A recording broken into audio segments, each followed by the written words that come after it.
Oi, gente, tudo bom? Que Deus abençoe você, a sua casa, a sua família, em nome de Jesus. Gênesis capítulo 45. Nós já estamos na reta final. Que Deus te abençoe pelo seu esforço, pelo seu empenho.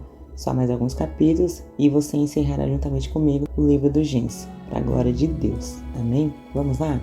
Antes de começarmos o texto, fica até o final. Há uma dica que eu quero dar para você e eu creio que ela vai ser muito importante, principalmente para você que está tendo dificuldades, que eu creio que vai ser muito importante e vai ser também muito esclarecedora. Você vai gostar, eu tenho certeza. Diz o texto: Então José não se podia conter diante de todos os que estavam com ele e clamou: Fazei sair daqui a todo varão. E ninguém ficou com ele quando José se deu a conhecer a seus irmãos. E levantou a sua voz com choro de maneira que os egípcios o ouviam e a casa de Faraó ouviu. E disse José a seus irmãos: Eu sou José, vive ainda meu pai? E seus irmãos não lhe puderam responder, porque estavam pasmados diante de sua face. E disse José a seus irmãos: Peço-vos, chegai-vos a mim. E chegaram-se. Então disse ele: Eu sou José, vosso irmão, a quem vendeste para o Egito. Agora, pois, não vos entristeçais, nem vos pese aos vossos olhos por me haveres vendido para cá, porque para a conservação da vida Deus me enviou diante da vossa face.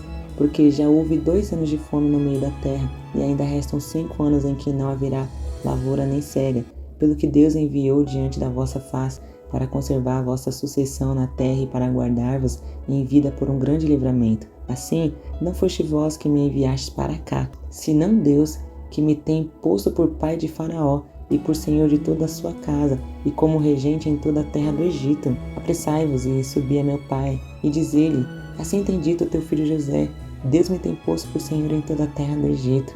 Desce a mim e não te demores, e habitarás na terra de Gósen e estarás perto de mim, tu e os teus filhos, e os filhos dos teus filhos, e as tuas ovelhas, e as tuas vacas, e tudo o que tens. E ali te sustentarei, porque ainda haverá 5 anos de fome, para que não pereças de pobreza, tu e tua casa e tudo o que tens. E eis que vossos olhos veem, e os olhos de meu irmão Benjamim, que é a minha boca que vos fala.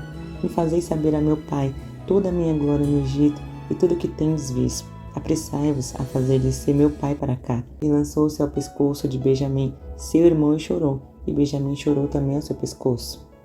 E beijou todos os seus irmãos e chorou sobre eles. E depois seus irmãos falaram com ele. E a nova ouviu-se na casa de Faraó, dizendo: Os irmãos de José são vindos. E pareceu bem aos olhos de Faraó e aos olhos de todos os seus servos. E disse Faraó a José: Dize a teus irmãos: Fazei isto, carregai os vossos animais e parti, e tornai a terra de Canaã. E tornai a vosso pai e a vossas famílias, e vinde a mim, e eu vos darei o melhor da terra do Egito, e comereis a fartura da terra. A ti, pois, é ordenado fazer isso: tomai-vos da terra do Egito carros para vossas meninas, para vossas mulheres e para vosso pai, e vinde, e não vos pese coisa alguma das vossas alfaias, porque o melhor de toda a terra do Egito será vosso. E os filhos de Israel fizeram assim, e José deu-lhes carro conforme o mandato de Faraó. Também lhes deu comida para o caminho. A todos lhe deu, a cada um mudas de vestes, mas a Benjamim deu 300 peças de prata e 5 mudas de vestes. E a seu pai enviou semelhantemente 10 jumentos carregados do melhor do Egito, e 10 jumentos carregados de trigo, e pão, e comida para seu pai para o caminho. E despediu seus irmãos e partiram, e disse-lhes: Não contendais pelo caminho. E subiram do Egito e vieram à terra de Canaã, a Jacó seu pai. Então lhes anunciaram, dizendo: José ainda vive, e ele também é regente de toda a terra do Egito. E o seu coração desmaiou, porque não os acreditava.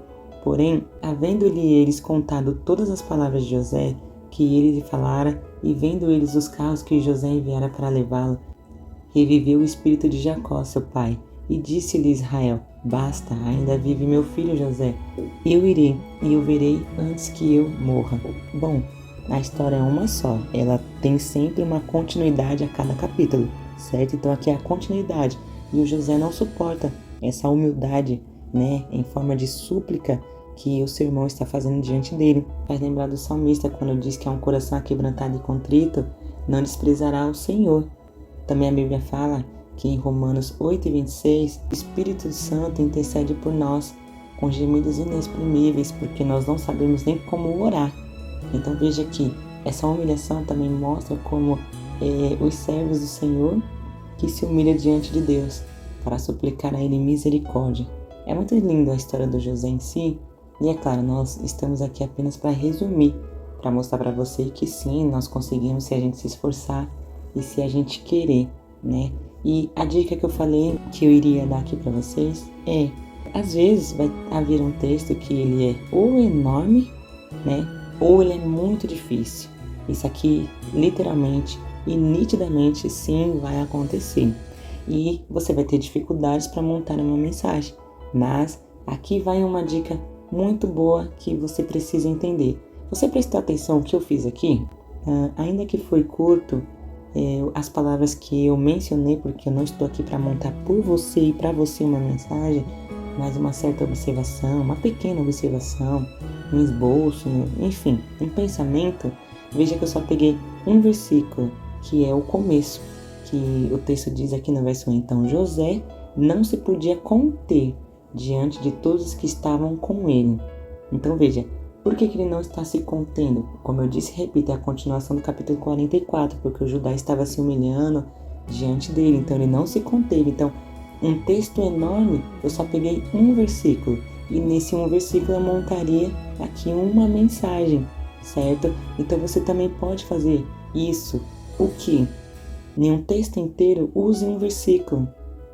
Use uma frase, né, do capítulo para montar o seu esboço, e nele você aplica para a igreja, entendeu? Porque aqui no caso, você já poderia estar falando sobre súplica, humildade e Espírito Santo, que também poderia colocar intercessão. É muita coisa, quebrantamento, enfim. Aqui você já poderia montar a mensagem, os tópicos e depois você na sua conclusão. Então assim, tem muita coisa, por isso que eu estou dizendo aqui, é muito bom você observar as dicas que eu estou dando. Ainda que às vezes você não queira ler nem nada, ouça o que está sendo dito, que nem eu sei que alguns não estão lendo, mas coloque o vídeo para você apenas ouvir. Você pode ouvir indo para um trabalho, voltando, antes de dormir ou depois de acordar. Coloque ele, não precisa nem ficar olhando a tela, mas ouça, porque sempre, né, eu vou estar colocando aqui algumas observações, algumas dicas para você. E eu espero que você cresça com essas dicas para a glória de Deus. Amém? Eu te vejo no próximo capítulo, em nome de Jesus.